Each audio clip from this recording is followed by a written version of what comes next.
please raise your hands. Kindly.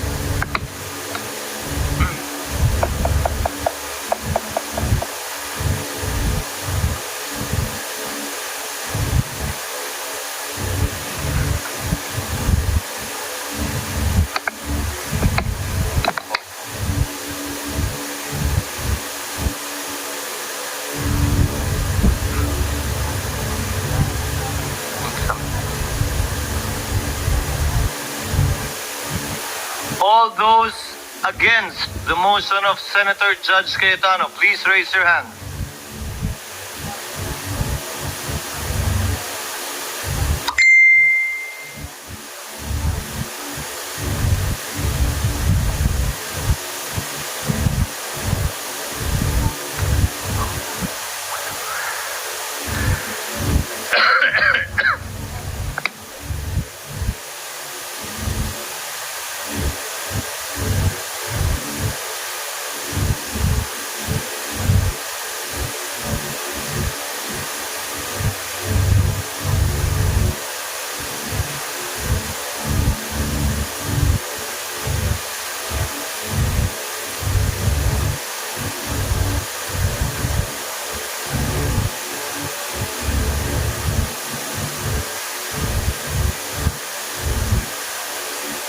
So yan, nagbobotohan na po mga bayan ha.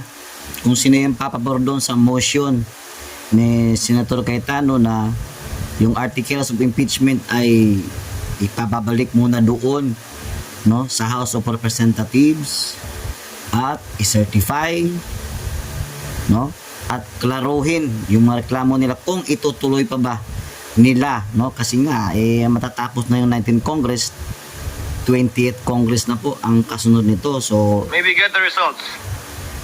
yan, ito na po yung result.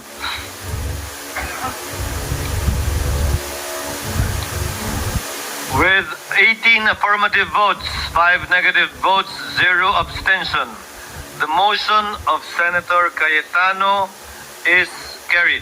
What is the pleasure of Senator Judge Tolentino? Mr. President, my affirmative vote is subject to my qualifying, continuing, firm stand that the acts of the 19th Congress's impeachment trial court cannot be carried over to the 20th Congress. Yan, bumawi As ka. reference to the number 2 paragraph of the amended Senator Judge Cayetano's motion. Yan, Senator De La Rosa. bumawi ka, tol. Ha? Please, Duterte supporter ka eh. the said be part of the records of this trial court. Yan. Naniniwala Huwag po kang balimbing-balimbing, na ha? hindi po talaga pwede at dapat tumawid. Salamat po, Mr. President. Ha, yan, sige. Duly noted and entered into the records, Senator Estrada. Nagkaalaman na. You may proceed, sir. Thank you, Mr. President. Mr. President, Isampan nyo kay Romualdez yan. having previously served 2 terms in the Senate and participated in an impeachment proceeding in the past, I can confidently say that I am no longer inexperienced when it comes to handling matters related to the impeachment process. Mr. President, Mr. Presiding Officer, personally, malalim po ang hugot ko sa issue ng impeachment. Yan. Dahil minsan, ang pinagdaanan namin ito ng aming pamilya. Nung ma-impeach ang aking ama, si dating Pangulong Joseph Estrada, nung panahon ng panunungkulan niya, hindi siya nabigyan ng patas na paglilitis dahil naudlot ito bunsod ng pag-walk out ng mga miyembro ng prosecution panel sa kalagitnaan ng isinasagawang pagdinig noon ng Senado. And the rest, as they say, is history. That's why I feel strongly about following each step in the Constitution. It is a sensitive matter that I take to heart. Mr. President, Mr. Presiding Officer, I vote in favor of remanding the impeachment complaint to the House of Representatives in full adherence to the provisions laid down in our Constitution.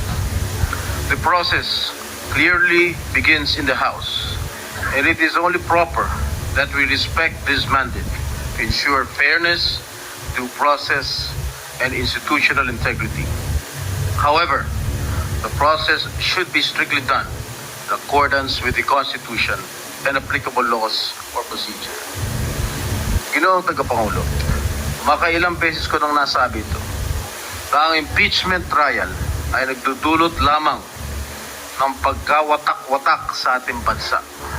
Gayunpaman, bilang halal na lingkod bayan, batid ko ang mabigat na responsibilidad na nakaakibat ng pagiging isang senador. Ang umupo bilang isang hurado sa impeachment trial at nakahanda akong tuparin ito. Sa mandatong sinumpaan ko, tungkulin ko na siguruhin na marerespeto ang tamang proseso, mapanatili ang integridad ng ating institusyon, at higit sa lahat, tiyakin na impeachment proceedings ay magiging patas. However, I am well aware that impeachment is a political process, not a judicial one.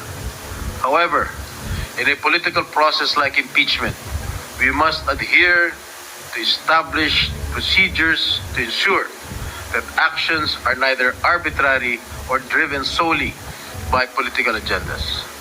Mr. Presiding Officer, after hearing the positions articulated by some of our colleagues, I too am convinced that the matter of the impeachment complaint should be remanded to the House of Representatives.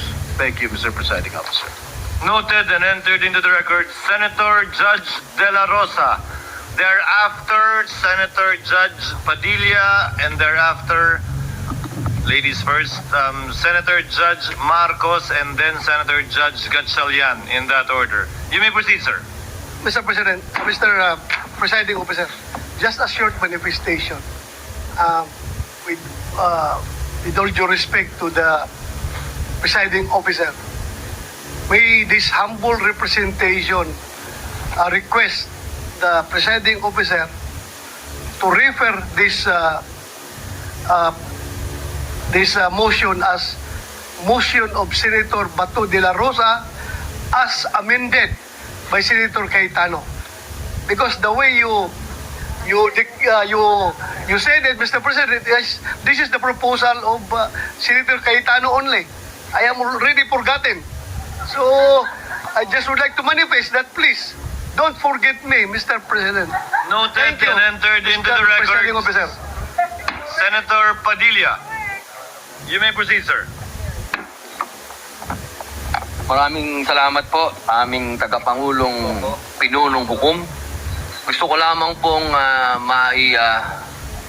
lagay sa talaan ng ating bulwagan na ako po ay katulad ni Senator Tolentino ay naniniwala po na hindi na po dapat tumawid pa sa susunod na kongreso ang impeachment. Yun lamang po. Maraming salamat po.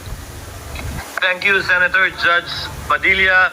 With the indulgence of Senator Judge Marcos and Gatchalian, the chair would like to insert in between the manifestations or explanations of vote from the members of the minority